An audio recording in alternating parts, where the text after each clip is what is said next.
Temer. Kassab e Temer são Juntos. juntos, né? E o Edir Macedo, né? Que Edir Macedo controla os republicanos.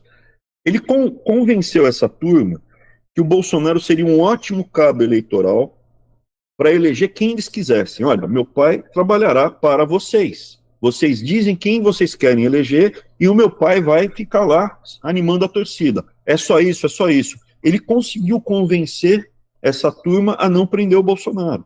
Então não vai prender. Já foi Mas o Bolsonaro negociado. treinou isso de novo. Sabe por quê? O Bolsonaro vai apoiar só ele mesmo ou os filhos. A gente sabe que pra coisas maiores não tem ninguém pra ele.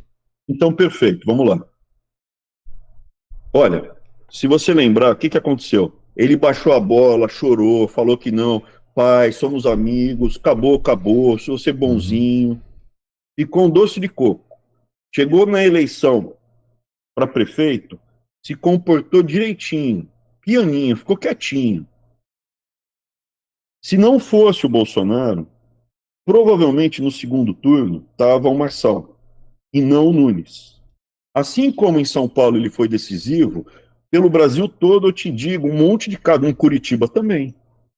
Em um monte de locais, ele foi decisivo para passar para o segundo turno um cara do Centrão. Curitiba foi o cara do Kassab, São Paulo é o cara do Tarcísio, do Kassab, né? Kassab Temer, né?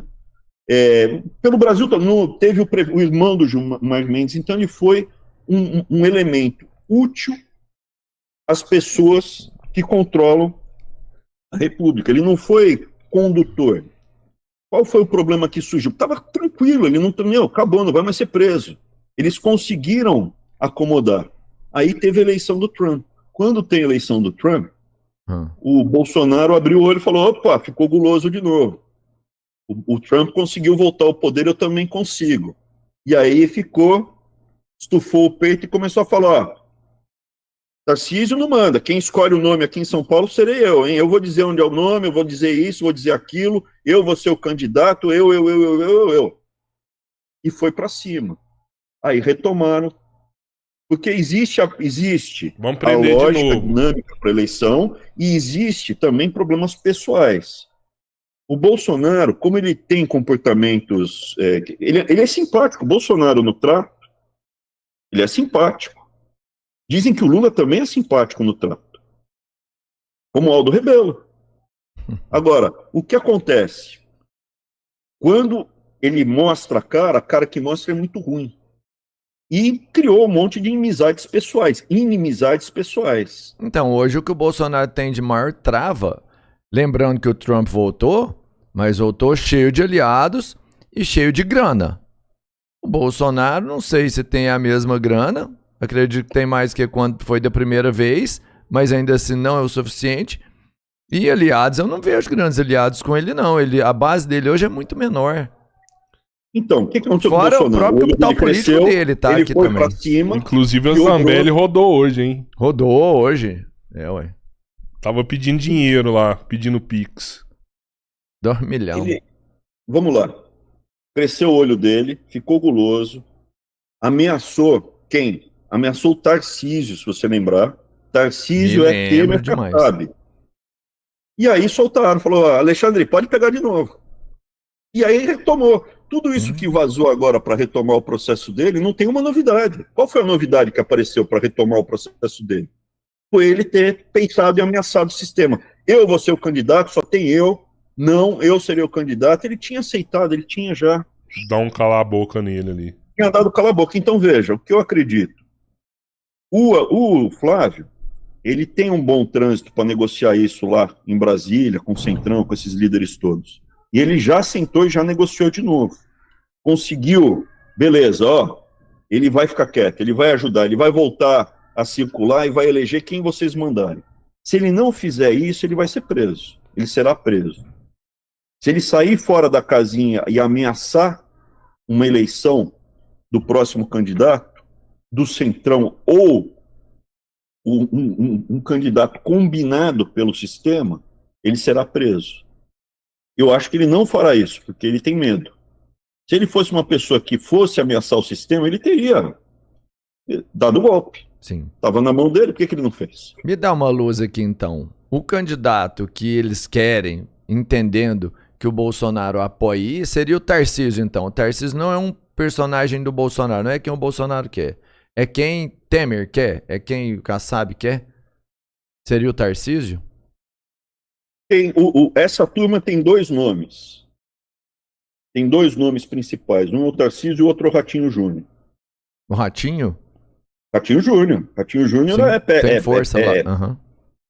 É do Kassab, é o PSD. É do Kassab.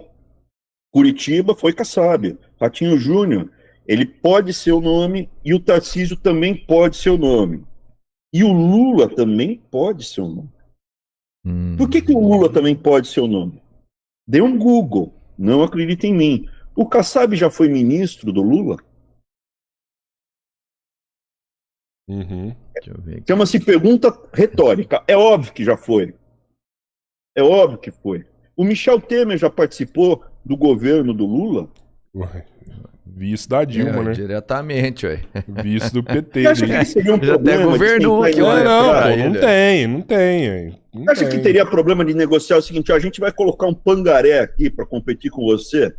Lula, beleza, você tá velho, põe aí, a gente vai dizer o seu vice, a gente põe o Zema para competir com você. Você ganha de novo essa eleição, só que, ó, a gente quer 2 cadeiras do STF, quer 2 cadeiras do CAD, quer o Ministério da... que é o 3 ministérios, BNDES, FNDE, que é o... É isso, senta e negocia, cara. É sentar e negociar. Mas você acha que o Lula deu as 2 cadeiras do STF dessa vez? Pra mim ali Não, a dessa vez decisão. não. Pra mim Pra ali mim, a ele ganhou decisão as é duas. Lula. É, O Lula tá Dessa mandando vez ele ali não nisso deu aí. 2 cadeiras do STF. Ah, Só que ele deu um monte de posição. Quer que eu te mostre as posições que ele deu no governo dele? Para toda essa turma? Pô, para com isso. Para com isso. O pessoal está muito, muito bem atendido. E eu te dou mais argumentos. Veja, não sei, se você pegar, por exemplo, igual esse escândalo aí do Ministério da Previdência. Carlos Lupe, que era o dono lá da... Era o ministro da Previdência. Que era um cara do PDT, né? Presidente do PDT desde 2004. Tanto é que ele saiu agora do ministério, voltou para a presidência do PDT. Então, assim, não me parece que é uma decisão de Kassab e Temer, né? É uma decisão do Lula de quem ele vai colocar. Vamos lá. Como funciona isso? Não pensa que eles são inimigos, eles dividem a pizza. E cada um deles tem a área deles, entendeu? Então, por exemplo, a carteirinha da Uni. A carteirinha da Uni é do centrão tradicional do Ciro Nogueira ou é do Orlando Silva? Essa aí só você que vai me contar. O Ciro Nogueira, A né? carteirinha da Uni vai dinheiro para a Uni. Uhum. Perfeito? Então, o Orlando Silva, que foi presidente da Uni, é uma pessoa que está diretamente interessada que o fim da carteirinha da Uni, a carteirinha digital, não fosse aprovado. Sim. Então a gente mandou a medida provisória e ela nunca foi votada. Não foi votada por quê? Porque o Ciro Nogueira, o pessoal lá negociou, olha, a gente passa as coisas aqui e você passa as coisas ali. Você consegue aqui a carteirinha digital, o INSS, as suas... E a gente consegue as nossas coisinhas aqui. Entendeu? Sim. Eles colocam na negociação, você libera essa parte, eu libero essa parte. Você libera aqui, eu libero ali. O grande problema é que essa galera ainda tá amarrada Eles não brigam, eles negociam. Sim, mas olha bem pra você ver o lance da carteirinha. Não ia mudar em nada pra eles a arrecadação, se eles quiserem assim. Porque eles iam falar assim, a carteirinha agora é digital. Igual tem a carteira, por exemplo, de motorista. Eu consigo pegar ela pelo aplicativo ali. Só que eu tenho que pagar do mesmo jeito. E a digital poderia ser, sabe, você tem a carteirinha? Tem, todo mês você tem que pagar. Poderia ser mensal agora pra você usar o aplicativo. Tem razão. Sabe, tem razão. arrecadar dinheiro não é problema pra eles. Pagar o sistema que eu montei, eu fiz o sistema. Uhum. O custo por beneficiário, por aluno que fosse fazer a carteirinha, dava menos de 1 centavo. Então não dava nem para cobrar o custo. Você quebrar Custou, acho que R$1 milhão para atender, sei lá, 50 milhões de alunos. Uhum. Baixava pelo celular.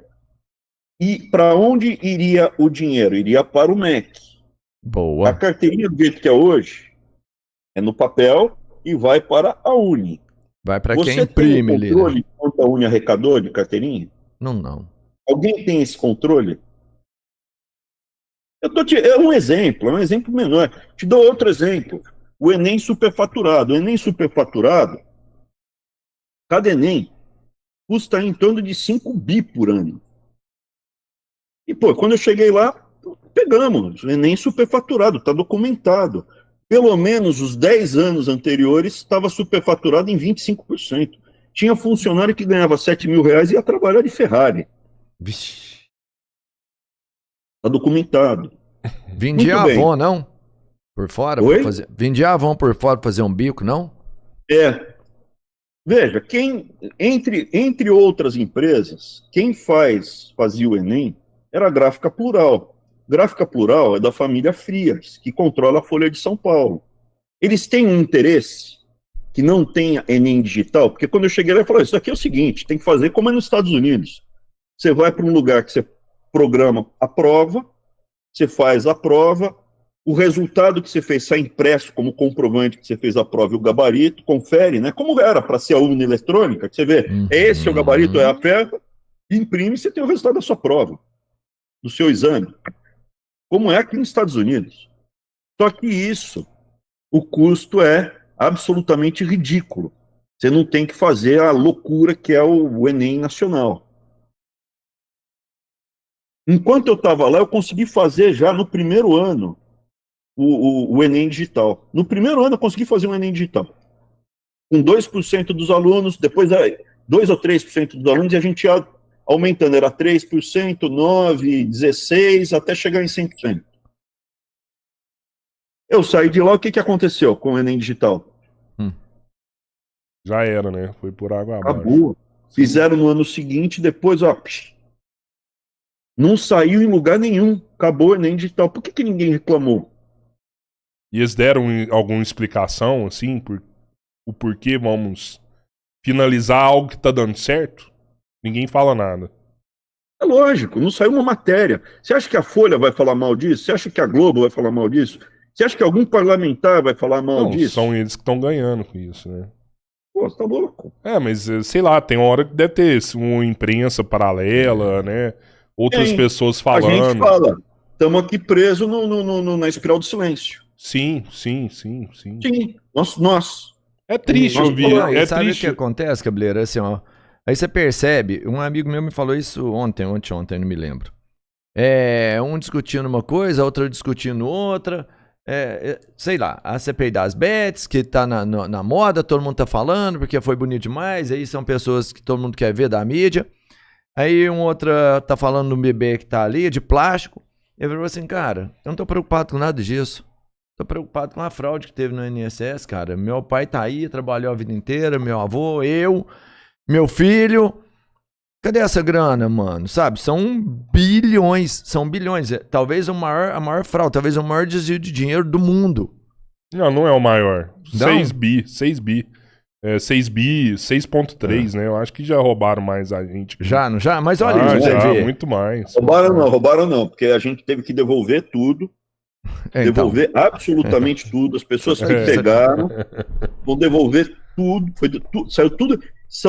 Recebendo tudo de volta com correção e agora estão sendo indenizadas. Sim.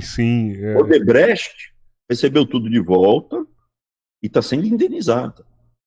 Então, e o dinheiro quem tá pagando é a União. Não. Quem tá pagando isso aí? Você, cara. Isso que eu ia somos falar. nós. Se for União, sou eu, ué. É igual agora que o Lula... Melhor do que fazer obra é receber a obra sem você estar fazendo nada. Eu tô pagando. É dízimo que eu tenho que dar pra essa obra da igreja deles aí, não acaba? Você paga muito mais que 10%, você tá louco. É igual agora que o Lula fala que vai devolver o dinheiro Dízimo do é 10%, INSS, né? Cara, me mostra uma coisa que é 10% que você paga. A nossa proposta de reforma tributária do Farol da Liberdade é 10% de alíquota. Que é igual do Paraguai. Mas que é suficiente para manter o Estado? Lógico que é. Mesmo Lógico com a corrupção que tem ali, com o Centrão jogando ainda, dá para pagar eles ali no meio? Não, mas tem que acabar com a corrupção. Tá. Se você não acabar com a corrupção, o Brasil ele é totalmente inviável. O Brasil ele está afundando, ele está caminhando para uma ruptura. O Brasil já é um país disfuncional. Uhum. Ele já é um narco-estado e já é disfuncional. O que acontece com países que deixam de funcionar? Os estados deixam de funcionar. Por exemplo, você começa a ter a figura do warlord, os senhores de guerra.